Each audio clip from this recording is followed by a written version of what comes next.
Welcome to Raj news. బంగాళాఖాతంలో ఏర్పడిన మొంతా తుఫాను ప్రభావంతో ఏపీలో భారీ నుంచి అతి భారీ వర్షాలు కురవనున్నాయి. ఈ నేపథ్యంలో వాతావరణ శాఖ రాష్ట్రంలోని 7 జిల్లాలకు రెడ్ అలర్ట్ జారీ చేసింది. పొట్టి శ్రీరాములు, నెల్లూరు, ప్రకాశం, బాపట్ల, కృష్ణా, పశ్చిమ గోదావరి, కోనసీమ, కాకినాడ జిల్లాల్లో అత్యంత భారీ వర్షాలు కురిసే అవకాశం ఉందని హెచ్చరించింది. ఈ ప్రాంతాల్లో బలమైన ఈదురుగాలులు వీస్తాయని ప్రజలు అప్రమత్తంగా ఉండాలని సూచించింది.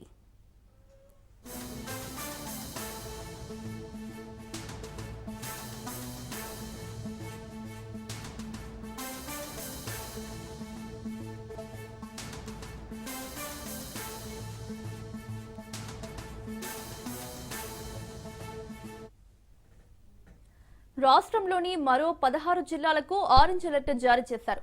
చిత్తూరు, తిరుపతి, అన్నమయ్య, కడప, నంద్యాల, పల్నాడు, గుంటూరు, ఎన్టీఆర్, ఏలూరు, తూర్పుగోదావరి, అల్లూరి, అనకాపల్లి, విశాఖపట్నం, పార్వతీపురం, విజయనగరం, శ్రీకాకుళం జిల్లాల్లో అతి భారీ వర్షాలు కురుస్తాయని తెలిపారు. శ్రీ సత్యసాయి, అనంతపురం, కర్నూలు జిల్లాలకు ఎల్లో అలర్ట్ ప్రకటించారు. ఈ జిల్లాల్లోనూ భారీ వర్షాలు పడే అవకాశం ఉందని తెలిపింది వాతావరణ శాఖ.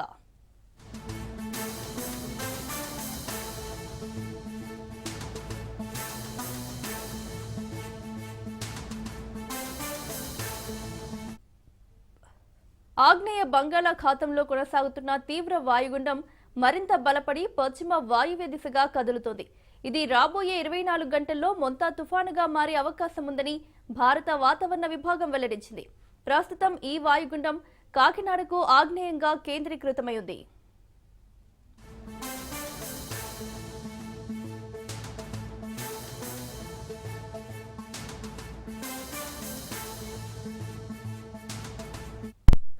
ఈ తుఫాను అక్టోబర్ 28వ తేదీ సాయంత్రం లేదా రాత్రి సమయంలో మచిలీపట్నం, కళింగపట్నం మధ్య కాకినాడ సమీపంలో తీరం దాటే అవకాశం ఉందని అంచనా వేస్తున్నారు. తీరం దాటే సమయంలో గంటకు 90 నుంచి 100 కిలోమీటర్ల వేగంతో బలమైన గాలులు వీస్తాయని, గరిష్టంగా గాలి వేగం 110 కిలోమీటర్లకు చేరుకోవచ్చని అధికారులు హెచ్చరించారు. తుఫాను హెచ్చరికల నేపథ్యంలో అధికార యంత్రాంగం అప్రమత్తమైంది.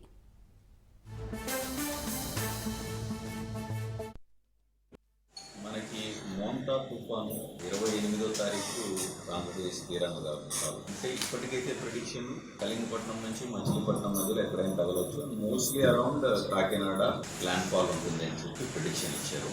అది 28వ తారీఖు ఈవినింగ్ కానీ నైట్ కానీ మనకు ఉంటుంది. సో మనకు రేపటి నుంచి వర్షాలు వచ్చే అవకాశాలు ఎక్కువ ఉన్నాయి. సో మన విజయనగరం దగ్గరికి వచ్చేప్పటికి రేపటి నుంచి మనకు రైన్స్ ఉన్నాయి. సో ఈ రైన్స్ విషయం మనము మొత్తం కూడా మన డిస్ట్రిక్ట్ కానీ మండల్స్ కానీ అన్ని అలర్ట్ చేసి వచ్చాము. మున్సిపాలిటీస్ కానీ డిస్ట్రిక్ట్లో ఒక కంట్రోల్ రూమ్ ఏర్పాటు చేసాము. ఆల్ మండల్స్లో కూడా మనము కంట్రోల్ రూమ్ ఏర్పాటు చేయడం జరిగింది. అందరు సచివాలయం స్టాఫ్ని కూడా కన్సర్న్ సచివాలయాల్లో ఉండమనడం జరిగింది. ఫర్ నెక్స్ట్ 3-4 days మనకు సచివాలయాల్లో వాళ్ళు ఉండాలి. సచివాలయం లెవెల్లో రెయిన్ అలర్ట్స్ గురించి వాళ్ళు కంటిన్యూస్గా ప్రజలకు చెప్తూ ఉంటారు. సో మనము స్కై క్లియర్గా ఉంది కదా, తుఫాన్ వస్తుందా లేదా అనేది ఏం లేదు. సో తుఫాన్ ఇస్ ప్రిడిక్టెడ్ అంటే ఆ తుఫాన్ మనకు గ్యారంటీగా వస్తుంది అండ్ ఈ రైన్స్ కూడా మనకు ఉంటాయి. కోసం మన ప్రిపేర్నెస్ లో విలేజ్ లెవెల్ వరకు మనం పెట్టాం. సో విలేజ్ లెవెల్ వరకు పెట్టడం కాకుండా ఆల్ విలేజెస్ లో మనకి ఎక్కడ మనకు లో లయింగ్ ఏరియాస్ ఉన్నదని కూడా మ్యాప్ చేసుకున్నాము. ముఖ్యంగా చీరాల, వాడరేవు, అటారిపాలెం, పొట్టి సుబ్బయ్యపాలెం, రామాపురం దగ్గర బీచ్లని తదుపరి ఆదేశాల వరకు వచ్చే వరకు క్లోజ్ చేయడం జరిగింది. ఈ ఎవరు కూడా పర్యాటకులుగా కార్తీక సోమవారం సందర్భంగా, కార్తీక మాసం సందర్భంగా వచ్చేవాళ్ళు కూడా ఎవరు కూడా రాకూడదు అని చెప్పేసి విస్తృతంగా ప్రచారం చేయడం జరిగింది. అట్లాగే ఎవరు కూడా సముద్ర తీరంలోకి రాకుండా బ్యారికేడ్స్ ఏర్పాటు చేయడం జరిగింది, చెక్ పోస్ట్ ఏర్పాటు చేయడం జరిగింది.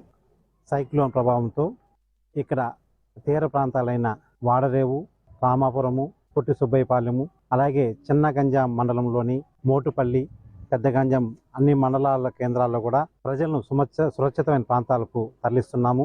ఈ 3 రోజులు పూర్తిగా బారికేడ్లు పెట్టి ఎక్కడ కూడా పర్యాటకులు కూడా ఎవరు రాకూడదని పూర్తిగా ఆదేశాలు జారీ చేసి ఉన్నాము. అలాగే బాలింతలు, అలాగే చిన్నపిల్లలు, వృద్ధులు, ఎక్కడైతే హౌస్ హోల్డ్స్ చాలా పక్కా బిల్లులు లేవు వాళ్ళందరినీ కూడా షెల్టర్ కేంద్రాలకు తరలిస్తున్నామండి. అక్కడ కావాల్సిన అన్ని సౌకర్యాలు కల్పిస్తున్నాము.